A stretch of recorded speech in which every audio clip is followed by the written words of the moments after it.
Hi, and welcome back to the Expansive. My name is John. I'm one half of the Expansive podcast. I'm an author, a keynote speaker, and a futures strategist.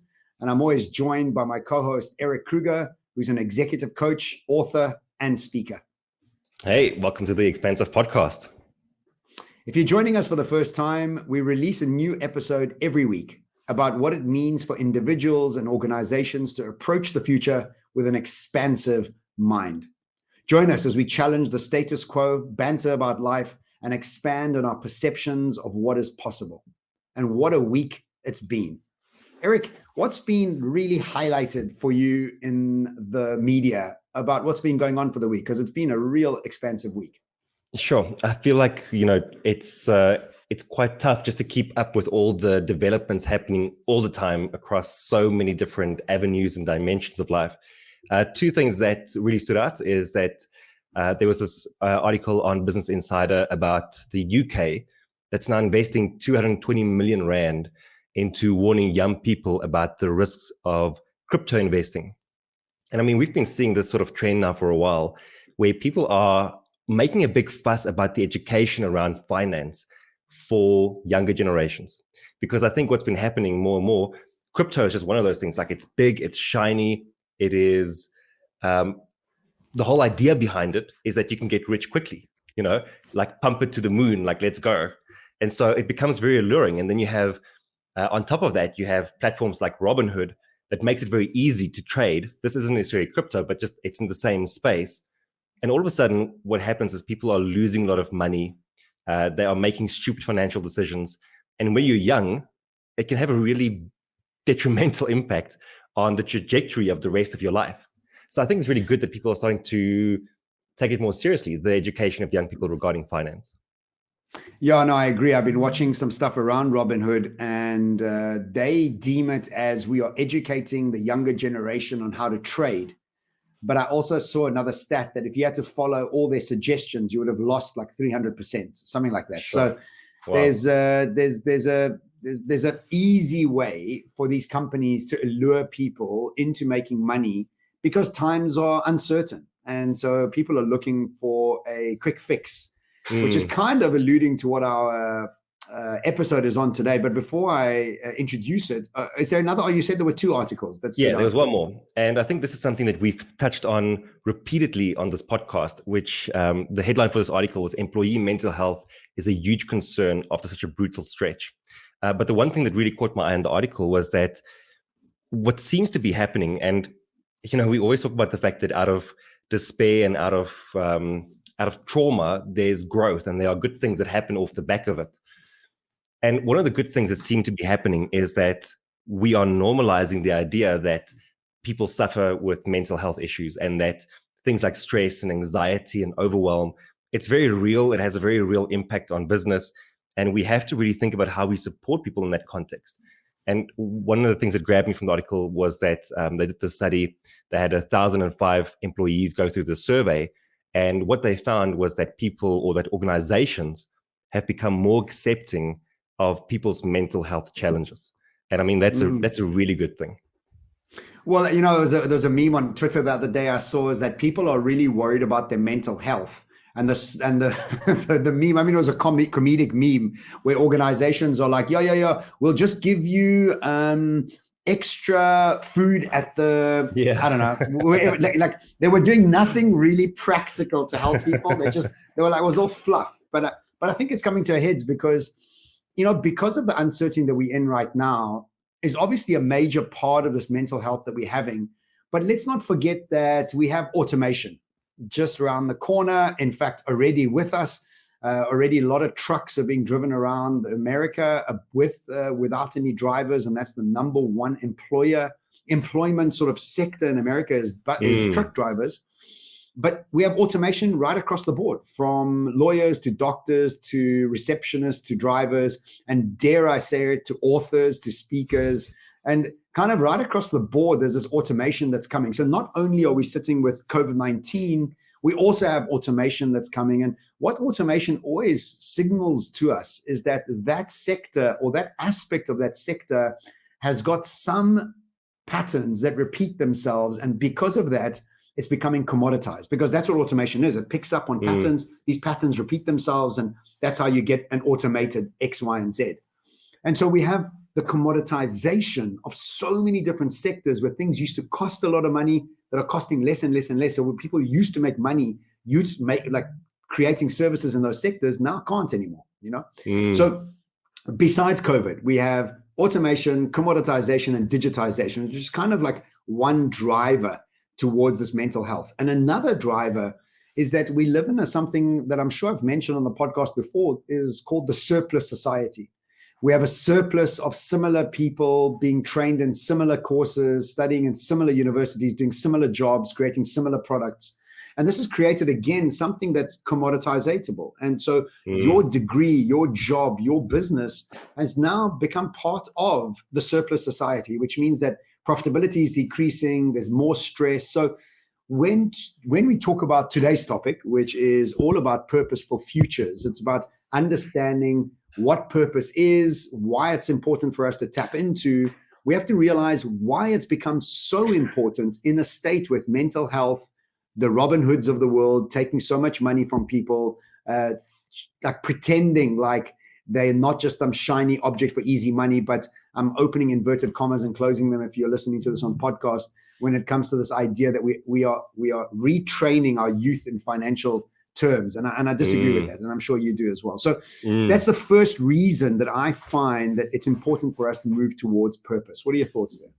Yeah, I totally agree with everything you said. I think, one of the, like, even if we just go back to our previous podcast when we spoke a bit about Simone Biles as well, for example, is that it's easy when we see someone sustain a physical injury that we look at that and we go, oh, you've been injured, you need to rest, take care of yourself, recover, all those kind of things.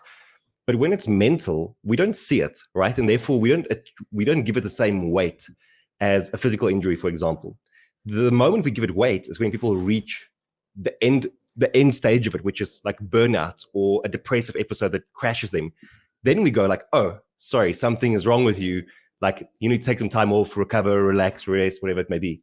And I'm hoping that what's happening is that we are realizing that we need to assign weight to mental health issues earlier, and that we need to give people the support they need earlier. And mental health makes it sound like this, like it's this big, disease that you might be infected with, but it's not that. It's just we all go through this, the uncertainty, the overwhelm, everything that you've just discussed. And I just feel like it's going to be on steroids pretty soon. And like the COVID time has shown us what that's going to feel like, but we shouldn't expect that we won't feel this intense change again pretty soon. Like it's coming, like you've been saying. Yeah, I think because it's invisible, it's not tangible. So we don't give it the attention it requires. And still a lot of people don't have a coach, don't have a mentor, don't have a therapist, and often remark that I only go to those things when I'm sick or something bad has happened. Yeah. And the truth is that's like, well, I'm not going to exercise until I'm really fat, or, I'm not going to go seek help with my marriage until it's really breaking apart.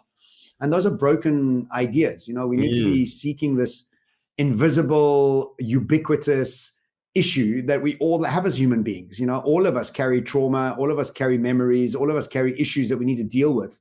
And it's important for us to tackle them. So as much as it's important for organizations, sports teams, and all these places and sectors to give it more space, it really comes down to the responsibility of the human being themselves to take on the challenge of diving deeper into their issues. I'm always asking people, even you, Erik, I'm like, come and do ayahuasca. Trust me, it's just going to change your life. And a lot of people remark to me, I just don't want to deal with that stuff. And I'm like, I know nobody wants to deal with that stuff, but that stuff's lingering in your perspective, in your memories, in your energy. It's just lingering. And so we need to get to a point whereby it's time to deal with those things so that we don't get to a point of burnout and we don't get to a point of sort of just breaking down. And I think that especially in this period of time where so much is uncertain, the only thing you can manage is your behavior. Now, if you're sitting with mental issues, or you're feeling depressed, or you're feeling down, you're feeling sad or sorrowful, those are all valid emotions. But what's the plan to break out of them? What's the plan to develop a new identity that's not linked to those? And I think that's the real tough thing. And so today we want to go through a bunch of things that will help you and your organization develop more purpose. And this is obviously something that's been thrown around for so long. I mean, I love Simon Sinek, but start with the why. If I hear that term again, I'm going to puke, because everybody says it. Like, you got to have your why right, but nobody even understands what the hell a why is. We all love the fact that Apple isn't about making computers, but ask them about what that means in their own lives, and that just falls apart. So yes, the why, started the why is great, but I've written a talk called, I've created a talk called Purposeful Futures, and I've broken down some characteristics that I think are important, but I'm sure you'll have much to add to it. But any ideas before I kick in? Yeah, I'm really looking forward to it, because, we know each other's content so well. I could write your book for you. I mean, what do you mean? Like, why don't you write it yourself? Well, you could just ask me to write it for you. You're right, but you're struggling to write your own one, Erik. I didn't want to put more burden on you. Yeah. Good. Well, just as a side caveat, I'm about to bring out my 5th book called Who Are We Becoming, which I'm really, really happy about, and I'm really excited to bring out. And so as I'm writing it, Erik has been launching his 2nd book for the last year. And Erik, bless his soul, I love Erik. He's one of my closest friends. But he has a problem with perfectionism. Everything has to be perfect. Can't launch nothing. Me, I'm like, get it out there. Get somebody else to check the spelling. I'm on to the next book. We obviously come from very different aspects of life. But yeah, you're excited? Yeah. Okay. I'm very excited for the book, by the way, and to see the cover and all that. But what I wanted to say is that this is an area of your work that I don't think I've had much insight to, because I haven't heard you deliver this talk before. Yes. It's not actually a topic that we've covered in the podcast before, I think, even. So I'm excited to hear what you have to say, and just kind of take it a bit in, and see where I can add some rebuttals or insights. I'm sure. No, of course, you always do. So my biggest frustration is when organizations ask me to come and give them talks about purpose. And what is always happening is that at the end of the day, you have a bunch of shareholders that are telling you what your purpose is. So it's a pointless exercise. Like, you can go and you can skin it in any beautiful way in your reception hall. I remember that massive insurance company that's there by Stain City, also owned by him. I don't know what the company's called, but when you go to that company, it's a very impressive set of offices, and they have the most beautiful terms and whys and purposes all over the building. But ultimately, not one of them says we need to make as much money as possible. And ultimately, that's what insurance companies are doing.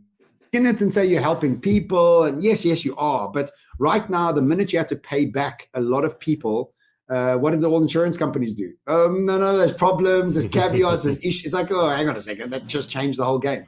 So all the people who are in insurance listening to this, you know what I'm saying. I don't need to be, I'm not trying to be dodgy in saying this. You know it yourself.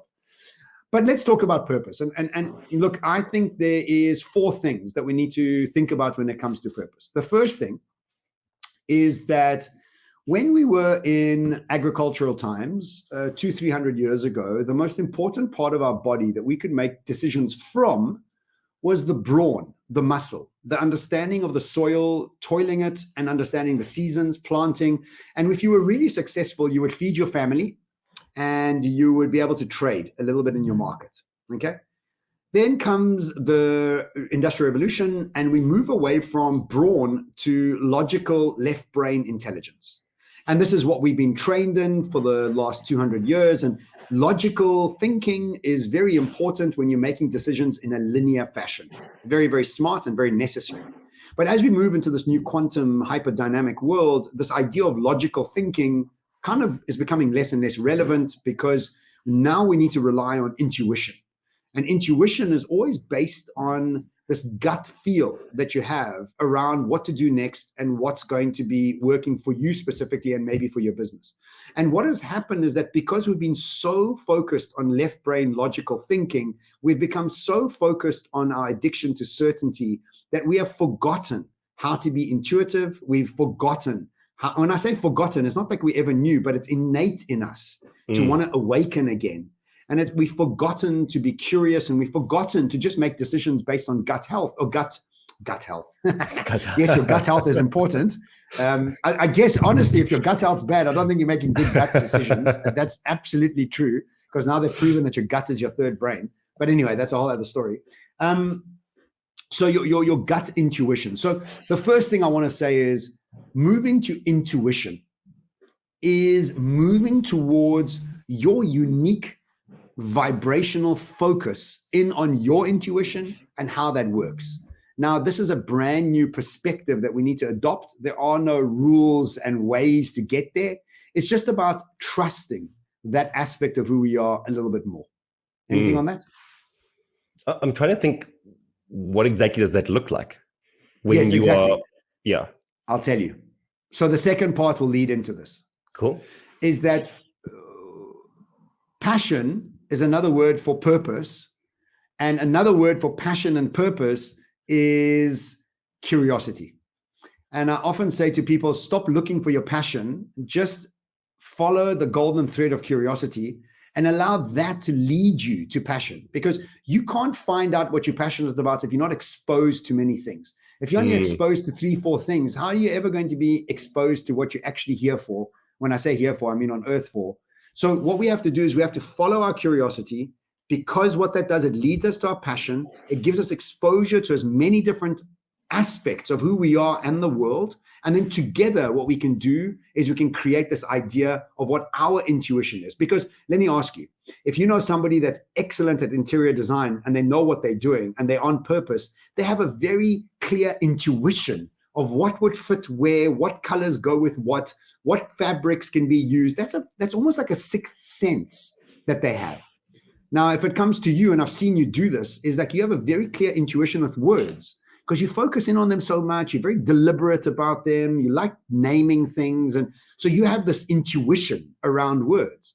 If you think about any person that is really on the top of their game, you can see them doing things that other people can't do. You can see them connecting invisible dots that other people can't connect. What is that? That's intuition. That's almost like this invisible force that we've become so good at. And I know this because when I'm on stage, I can be having 3 conversations. I have a conversation with the audience. I have a conversation with myself, and then another conversation with myself, asking myself why I'm having a conversation while I'm while I'm in front of the audience. And that speaking is part of my intuition, because I can mix and match words on the fly. And I don't even know how that happens, but that's my intuition. Now, what brings intuition to play? Curiosity. Now, I've written about curiosity extensively in Foresight, but I can't get away from bringing it up again, because how do you not bring up curiosity in a space where intuition becomes so worthwhile, because it's unique and the world is celebrating uniqueness. It's celebrating fitting out instead of fitting in. Any points there, Erik? Yeah, I love that, because I think there's actually value in prioritizing curiosity over purpose. And I'll tell you what I mean by that is that I remember, especially when I was running Better Man in the day, that purpose, and I guess like start with why was such a big part of this whole drive around like, what is your purpose? What is your purpose? And everyone wants to know, like, how do I find my purpose? And I think what I saw over and over again was that people were so obsessed with finding their purpose, like this one big thing that is going to drive your life for the rest of your life. And you're going to wake up in the morning and you're going to be excited about it. And you're going to like it became so all consuming that actually they couldn't figure, like it was counterproductive. It was actually, it was actually demotivating them. It was actually making them feel worthless because I can't find my purpose. Yeah, lots of pressure. Yeah. Whereas if you prioritize curiosity, if that's your go-to, then over time you discover what is the thing that really fuels you, but also you realize that there might be multiple things that fuel you. Like there doesn't need to be one big narrative for your life. I think that's an outdated way of looking at it. You can have multiple narratives for your life, and that's a great thing. And the way you get there is through prioritizing curiosity. Yeah, absolutely. Now, look, I'm also very, very curious and love playing beach bats. Could I make a business out of that? And could I earn money from that? Absolutely, I could. I just don't choose to. So we've also got to realize just because you're passionate about something on purpose and something doesn't mean you have to go and do it. So if you like cooking Indian food, doesn't mean you have to go and open up an Indian restaurant. You know what I mean? You also have to be careful about what you're doing and what's happening in the marketplace. So the first thing is intuition. And the second thing is curiosity, but really it's the lead into that scenario. Now, another thing I wrote about in Foresight, and again, something I can't get away from, is this concept of letting go, of wisdom. And the most famous, and not the most famous, but one of my favorite sayings around wisdom is having memories with no triggers, Dr. Joe Dispenza. Or Alan Watts, the knowledgeable in man has to learn something new every day, but the wise man has to unlearn something new every day. And it's this process of unlearning that's so incredibly difficult. But if we aren't able to let go, how do we become then on purpose in the new world? And so we have to let go of some identity. We have to let go of some idea of who we were and what brought us success in the past in order to be able to develop this new purpose. Now, the trick is this, is that you actually don't even need to let go of the past. What you need to do is you need to fill your day up with so much curiosity that you naturally evolve away from your past. I think a lot of people sit there and go, no, how am I going to let go of who I was? Actually, that's not the job. The job is wisdom comes in the practice of curiosity towards exposing yourself to different sectors and passions until you figure out what your new identity is. And in passing, you let go of your past. So it's not like you wake up in the morning and go, okay, I need to let go of my past. No, no, no. The action of curiosity and purpose and passion seeking automatically does that. It relieves you of holding on to your past. What do you think of that? Yeah, I like that. And I mean, we've been speaking about this also since the start of the pandemic, with the fact that you have to go through transition. I mean, this is also, it's the chapters, or how your book has also been broken down, right? It's like this idea of like we're going from one place to the next, but we can't get there by holding on. But I like what you're saying about it relieving you from your past. That's such a great way of phrasing it. Because I mean, if you think about it, if I don't know, I mean, look, let's say you want to stop eating so much, right? Instead of trying to stop yourself eating, just find new things to do while you used to eat. Like that's the same thing. It's almost like I'll let go of my eating identity if I'm running, or if I'm cycling, or if I'm doing yoga. So just replace that idea that I need to lose weight with, let me become active and let me relieve the past, So I think that could be an entire episode. There's so much to unpack there, but I think it's a great point. That's a great point. Let's make that another episode. And then lastly, and I think this one's really important, not important, just a nice one to close it off, is an entrepreneurship mindset. I truly believe that we've arrived at what I call an era of forced entrepreneurship. And it's almost as if for the last 200 years, entrepreneurship wasn't really celebrated. It was celebrated to get a job, to get a degree, to get a job, and to stay in a job. Entrepreneurship wasn't something that you strive for. You didn't hear about the entrepreneurs that you looked up to. You had soccer stars you looked up to. The Elon Musks of the world, they weren't really something that was highlighted in the past. And so this entrepreneurship mindset doesn't mean that you have to have your own business. It would help. But what an entrepreneur actually is three things. Quite simple. I like to solve problems with maximum enthusiasm so that I have a gift of solving a bigger problem. That's it. That's an entrepreneur. And I am wired for the puzzle, not the solution.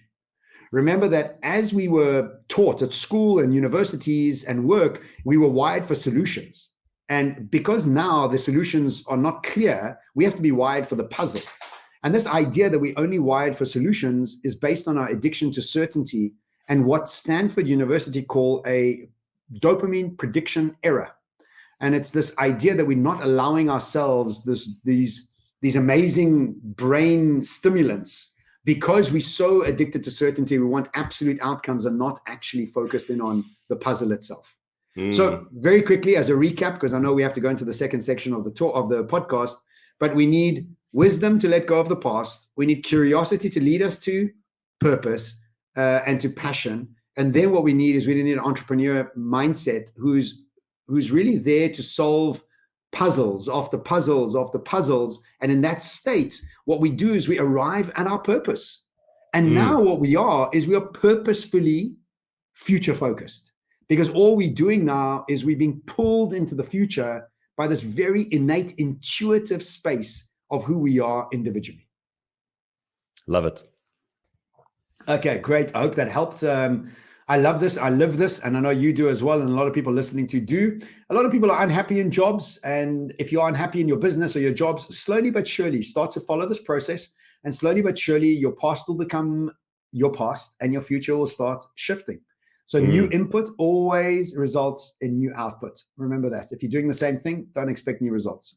I was speaking to my wife the other day, and she said she's finding that she's an entrepreneur these days, and meaning that she's an entrepreneur, but inside of the organization, because that's exactly. And I'm glad you kind of contextualize it like that, because you can have the entrepreneur mindset inside of a team, and more, that's going to be something that'll actually be screened for, I think. Like before we get someone into the organization, we're going to want to see what is your adaptability quotient. We're going to want to see what is your thinking about solving problems. Like that's going to become more and more important. So I'm glad that you also contextualize that you can have that irrespective of who you are without running a business. Yeah, exactly. It's available to everybody. So just before we go to our first question, you can also be part of our WhatsApp group where we engage with our listeners, and you can send your questions and remarks about the podcast. The number is +27 064 64 11701. Let's go to our first question and hear who has sent us this question. Hi, Erik and John. Thanks for the awesome podcast. My question is, how do you regain your purpose if you've lost it? Thanks so much. Erik, do you want to tackle that one? Yeah, so I think the framework that you've laid out here actually answers that perfectly. That if you said that you've lost your purpose, I would say that it's always there to rediscover, and the way that you rediscover it is through curiosity, and without putting all that pressure on yourself to have your purpose. Like I remember over and over sitting in coaching sessions and people saying to me, I need to find my purpose. I need to find my purpose. And it's like one coaching session is going to help me do that. Like one 30-minute conversation or 1 hour-long conversation. And I need to just know what direction my life needs to go in. And, I think maybe to a large extent, religion plays a role in this as well. But like there are so many narratives that highlights the purpose. It's like the thing that you need to have for you to drive your business, because with a purpose, you can endure like anything, right? Like that's the narrative that we told. But it's fine, like to wake up in the morning and my purpose for today is to get through the day. My purpose for the day is to deliver a great keynote. Like, I don't think purpose needs to be this long drawn out thing. You can also find it in your day, as you go through your day, in the small things that you do. So take off the pressure. That would be my first answer here. Take off the pressure of finding that purpose again, and then just enjoy and relish the curiosity. What would you say? Yeah, I think it's a constantly moving dynamic, and maybe you had it and lost it and had it and lost it. And, it's a continuous moment that you need to be seeking out, because you can move off purpose if you get caught up in old stories, if you're not wise, right? Not letting go of the past. And so this lady who sent the podcast, did you get a name, by the way? No, didn't catch a name. So thank you so much for the kind comments on the podcast. But truth is, it's a constant process. There is no, okay, I've achieved it, that's it. Everybody get the IP on our purpose so that we don't have to look after it again and nobody else can steal it. No, this is a constant moving process. So as you evolve as a human being, so will your values and your ideas around purpose change. And as the marketplace changes, that's also asking you to reshift how you do things and what you do. So it's following the equation that I've shared with you, which will also be in my new book. This is something that you could be practicing, that we all practice. We also don't have a solid, this is my purpose, I'm done. It's a continuous process of going through this. Let's go to the second question. Cool. Yeah. Hi, this is Joe from Dubai. My question is really, what do you think are the subtle differences between purpose at an individual level versus purpose at an organizational level? Did you So catch it's that? our favorite Emirati. Hey, Joe, what's up? You're not on your bicycle, running or swimming. Nice to have you on this podcast. It's your voice here. Thank you so much for all the support that you always share with us and share our podcast. Look, I think this is a great question, because if you are working for an organization, the number one thing you want is your organization to have a value match with yours. And you could have a value or a purpose of A, and over time it's changed. And so your organization is still on A, but you've moved on to B or C. And then that means that an organization is not in line with your purpose anymore. Also, you've also got to ascertain what you prioritize, what's most important for you, and what are the things that you really enjoy. And does your company express that? Are you proud to say that you work for that company or this company or what they're doing? And does that really extend your personality into the world? Are you proud to be associated with that? That's the first thing. The second thing is organizations need to rejig their idea of purpose. I really do think that most organizations are here to make money. And look, again, I'm not anti-profit. I think it's awesome, but I just think there's a more elegant way to go about doing it. And in fact, having a long-term idea around purpose can become the most profitable thing you can do. And so organizations on their own need to rejig it. Then on your personal level, it's a continuously moving process, so you've got to continuously rethink and ask yourself, am I in line here? Am I not in line? Am I doing the things I want to be doing, not doing the things I don't want to be doing? So that's a constant process and iteration. And also remember, and I say this to everybody that works for me and my teams, nothing is forever. You want to leave, you don't want to work with me anymore, that is absolutely cool. I'll help you find your next thing and help me find somebody to replace you. And so I've also come to the realization that some people, you grow out of things, and that's also okay.